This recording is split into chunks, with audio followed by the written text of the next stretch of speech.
Finale সীমার জন্য কতটা প্রস্তুত আর্জেন্টিনা? বিস্তারিত জানাবো আজকের এই ভিডিওতে, তাই ভিডিওটি স্কিপ না করে সম্পূর্ণ দেখুন। ফুটবল শুধু ম্যাচ না, কিছু ম্যাচ থাকে সেগুলো ইতিহাসের সাথে বর্তমানকে মুখোমুখি দাঁড় করায়। ঠিক তেমনই এক মঞ্চ ফিনালে সীমা। দক্ষিণ আমেরিকার রাজা আর ইউরোপের চ্যাম্পিয়ন, একই মাঠে একই রাতে। আর সেই লড়াইয়ের জন্য আর্জেন্টিনা কতটা প্রস্তুত?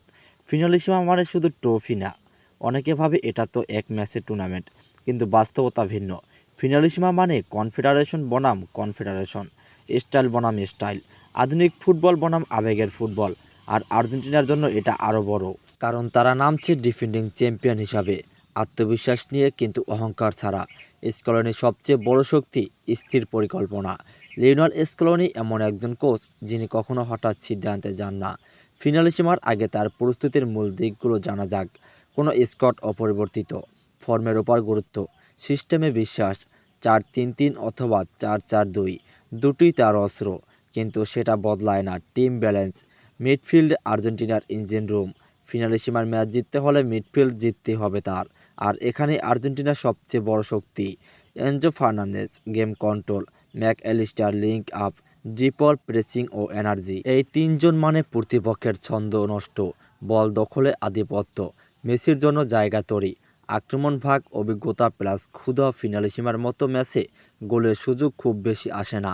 সে সুযোগ কাজে লাগাতে দরকার ঠান্ডা মাথা, যেমন লিওনেল মেসি, সিদ্ধান্তের master, Julian Alvarez, pressing machine, Lautaro Martinez, বক্সের ভিতরের হুমকি। এই আক্রমণ ভাগে আছে অভিজ্ঞতা, গতি, গোল করার ক্ষুধা। ডিফেন্স নীরব কিন্তু নির্ভরযোগ্য।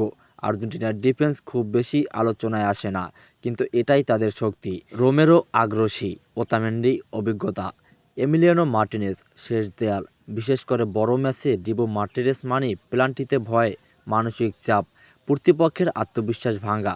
মানসিক প্রস্তুতি আর্জেন্টিনার আসল পার্থক্য এখানেই। আর্জেন্টিনা এখন আর সেই দল না যারা ফাইনালে নার্ভাস হয়ে পড়ে। 2021-এ কোপা জয়, 2022-এ বিশ্বকাপ, 2024-এ আবারও কোপা কাপ।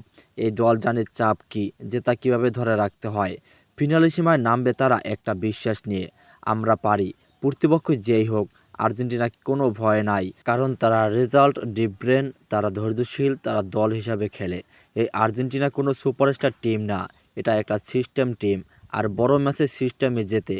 সবচেয়ে বিশেষ কথা হচ্ছে ফিনালিসীমা শুধু একটা ম্যাচ না, এটা আর্জেন্টিনার জন্য সম্মান ধরে রাখার লড়াই, নতুন যুগের ঘোষণা, আর একটা ইতিহাস লেখার সুযোগ। প্রস্তুতি কি আছে আর্জেন্টিনা? হ্যাঁ, শুধু প্রস্তুত না, তারা এসেছে জিততেই, কারণ এই দলটা জানে ফাইনাল কিভাবে খেলতে হয়। প্রিয় ভিউয়ার্স, আপনার মতামত কি? আর্জেন্টিনা কি আবারও নতুন কোনো ইতিহাস লিখতে পারবে ফিনালিসীমা দিয়ে? তা অবশ্যই কমেন্ট বক্সে জানিয়ে যাবেন। এবং ভিডিওটি ভালো লাগলে অবশ্যই লাইক করবেন এবং চ্যানেলটি সাবস্ক্রাইব করতে ভুলবেন না।